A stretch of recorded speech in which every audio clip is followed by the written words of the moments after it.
Welcome to No Strings Attached Street Ministry. Yeah, a lot of people has asked me over the years of why it's so difficult to get saved and to be a Christian, and why I do what I do. And a lot of scholars has tried to debate this. And a lot of scholars tell you have to do this and this and this and this and this. And you have to live a certain life. You have to be perfect in every way. You can't sin. You have to follow all the laws that was set down in the Old Testament, the Bible. I'm here to tell you a story. Once upon a time, the world had found themselves with three men hanging on crosses on top of Golgotha.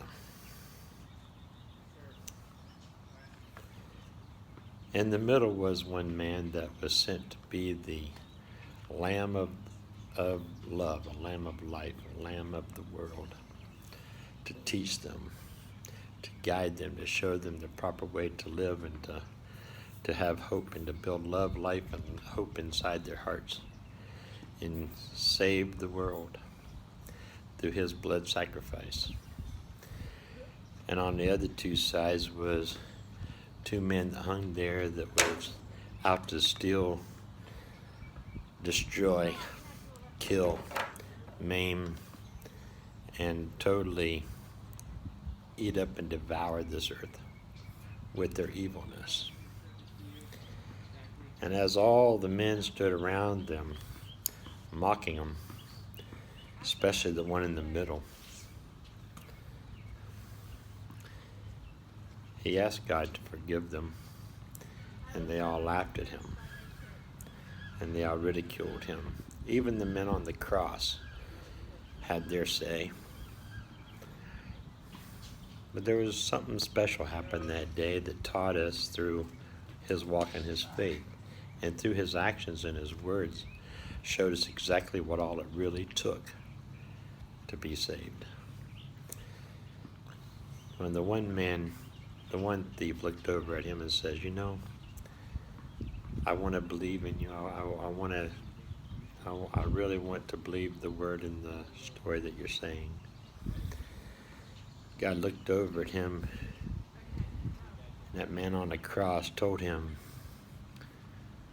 son, today you will dwell with me in the house of my Father. John explained it and wrapped it all up into basically one verse that everyone should understand and learn. And that verse is John 3:16. It's the most widely known verse of all. But yet, people just don't get it. They still don't get it. And that one verse states is, for God so loved the world that he gave his only Son, that whosoever believe in him, just believe in him, shall not perish, but have everlasting life. And that's wrapped up all in one sentence. It's through the grace of the gift that God sent to us with his Son is the reason that we even have a chance to be saved. We failed miserably at the other attempts that God had sent down to this earth and to teach us to be good and to be sinless. So in him understanding human nature and the struggle with having to allow every man make his own choice, he finally had to love us anyway. And by doing so, he just made one stipulation, that was just if they would believe that it's real. Believe in God, believe in Jesus. And if you believe in Jesus, then you're saved. You will be saved. God will take you, and you have to profess that you believe.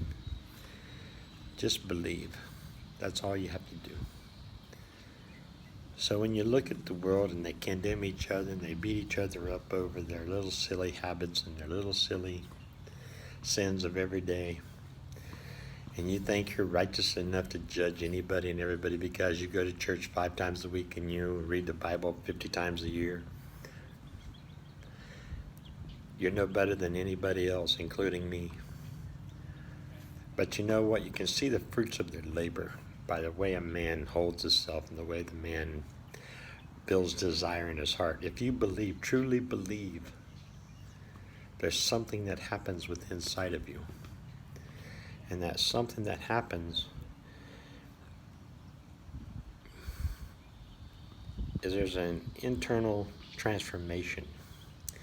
And your desire and your heart desires to love Jesus, to love his people, to love his flock, to do what you can to help change the evil and drive the evil out of this world.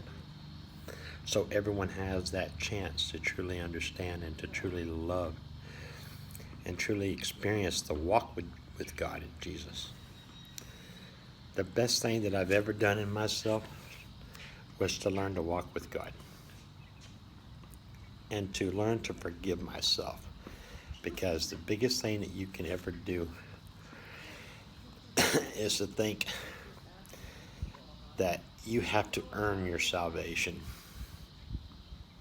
Salvation, no, it's a free gift.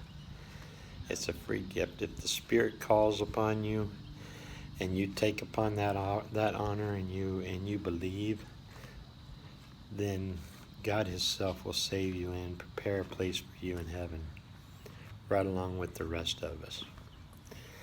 And you will keep yourselves from the pits of hell. But there's a warning also that comes across when you believe. You're now shining light. And do you know light is the hardest thing to be, because it's always trying to be devoured by the darkness? Light comes from one source, darkness comes from all around.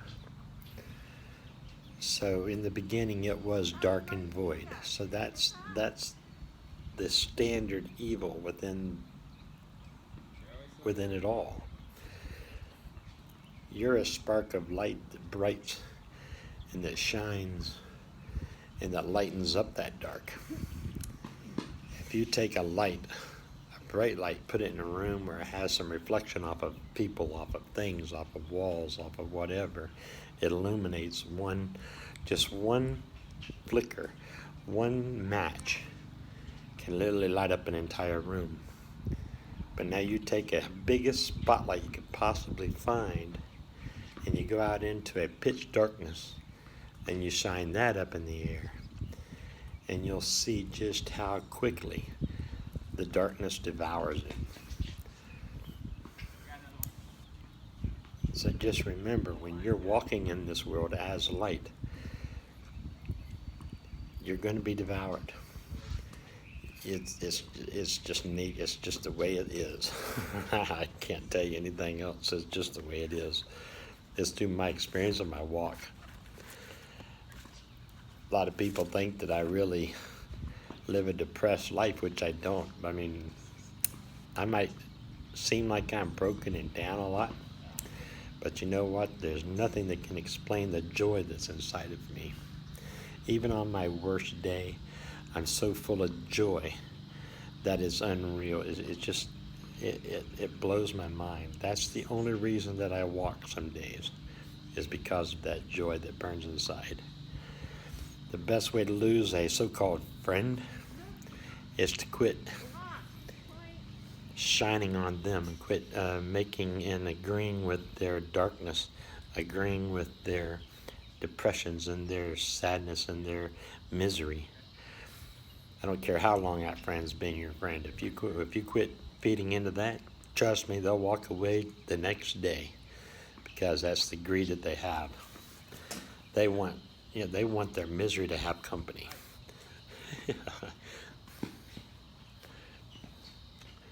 That's what I call it, is company. Darkness loves company. That's why it's so dark, is because it's surrounded by so much and so many people. and so many darknesses around them. They try to join back together and snuff you out like a light.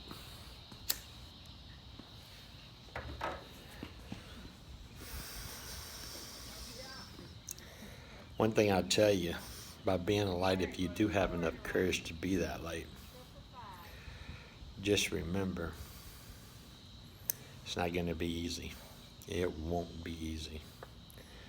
I guarantee you that. And any Christian that would say that, you don't have Christ in you, if you don't, because you get depressed, and so that means that you don't have God within you. That's the biggest lie of all. You got to understand, God doesn't promise us joy and happiness. He doesn't promise that to us.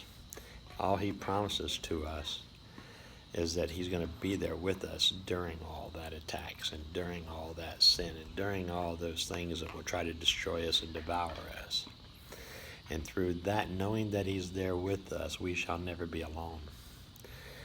So even though you may feel alone, you still have the joy knowing in your heart that at least he's still there with you.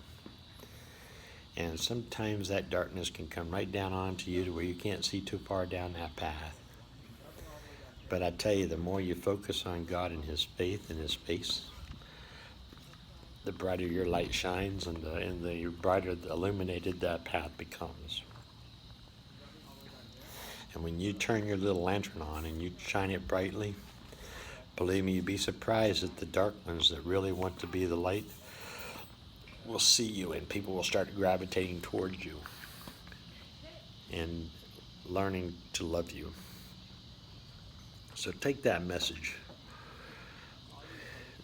to heart, and never be discouraged, never be let down, because you know why? We're all out here in this world together. We're all out here in this world alone. We can either join up together and shine really bright, or we can allow the darkness to devour us. But either way, God also promises that he will never, as long as we have faith and hope and we believe, he will not let anything rip us from his hands. So even in the darkest of dark, I promise you he will always be there. All you have to do is turn around and focus back on him. And all that comfort and joy will return to your soul and to your mind. And it will definitely change you in that moment. So take these words of wisdom and understand, to be a Christian and a Christ follower is not as difficult as the world wants you to expect you to believe that it is. I mean, there's a lot of good words in the Bible. Trust me, there's a lot of good things, but that verse and those words is your promise of salvation. As long as you believe, that's the only action that you have to take. The rest of it is all actions to help you walk a better life and to help you walk a better light and to be an influence to others as you walk, and how to become healthier and live better. And there's other reasons and things that all the Bible comes to you, and all this history, everything is there for a reason, to encourage you and to uphold you. But it's all teaching you how to walk without stumbling. But just remember that one verse, and it'll drill home for you. It really will. Anytime you get discouraged, what's that other verse that really stands out a lot, to where a lot of people quote, is, I can do anything through Christ that strengthens me. Well, you can. You can. And that means that you can also face the darkest of darks, because you have Christ within you that strengthens you. So always remember, I think that's what that verse is meant more for than thinking that you're going to climb a mountain, or you're going to conquer a tower, or you're going to win a war, even though it applies in all of those. But the biggest thing that it applies up in my heart and in my life is because he knows that even in my darkest hour, I know that I can count on him to be with me. So take that at heart too. I'm just trying to do a few more of these religious videos. I think there's people out there that want them as well. I will be going on with with my other stuff in my channel too, but that's why I mix the two together, is to get all the audiences there so they can hear messages like this. So God bless each and every one of you. If you'd like to help me along this journey, please hit subscribe and like. Remember, the more videos and the more people that watch my ads on the videos, the more AdSense that I make, and possibly be able to gain some kind of financial background that will help me keep on going. It's very rough out there. If you'd like to help me along the channel in a monetary way, you can do so through PayPal, and you can send that to my email address. And it's mygodsaveme2@comcast.net, and it will be in the description down in the bottom. And just follow that and make sure it goes to James Daniel. And those donations will also come directly and help them. Believe me, every single penny, even a $5 one, helps so much. You'd be surprised how much it really helps, because every little penny takes what it takes here, to keep the gospel moving across this world. So God bless each and every one of you, and have a great day.